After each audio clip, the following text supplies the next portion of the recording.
So are you buying or selling a house? You may have heard now is a good time because mortgage rates are still pretty low.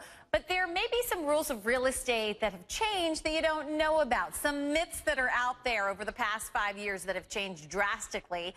Financial expert Vera Gibbons has a little home buying quiz for us. Good morning to you, Vera. I love this because actually these are a lot of the things that I have heard, like, first up, buy the worst home in the nicest neighborhood. Is that true or false? No, don't do it. That's false. This is a common misconception. A lot of people think that this is the way to go, but Zillow analyzed millions of pieces of data and found that these homes don't appreciate all that quickly. In fact, you're better off just buying the best home that you can afford so long as it's not the worst home in the nicest neighborhood. So this one's false. Interesting, because I've always heard the opposite, so this is good to know.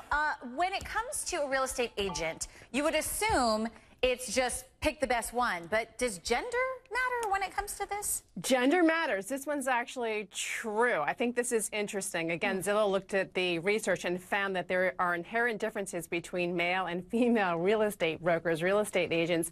Women tend to sell homes faster. They negotiate. They close the deals. Men tend to be a little more stubborn, surprise, surprise. But men do a better job at selling the home at closer to the original list price. So there are these inherent differences. But as you say, it's not just about gender. You want to read the ratings and the reviews of the real estate agent before you decide which one to go with. Oh, we like the girl power. I knew you would. Yeah, you always hear it's always better to buy than rent for tax purposes, investments, things like that. Is that true?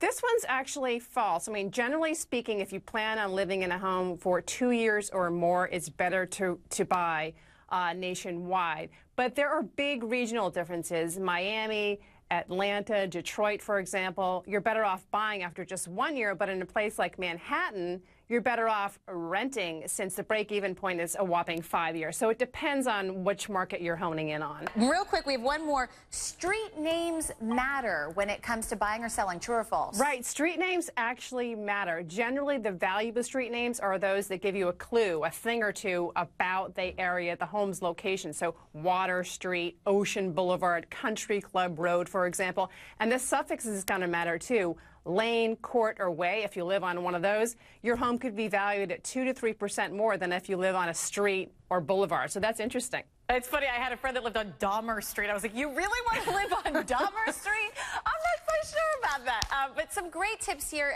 and sort of debunking some of the myths that are out there. Vera Gibbons, always great to have you. Thanks, Lynn.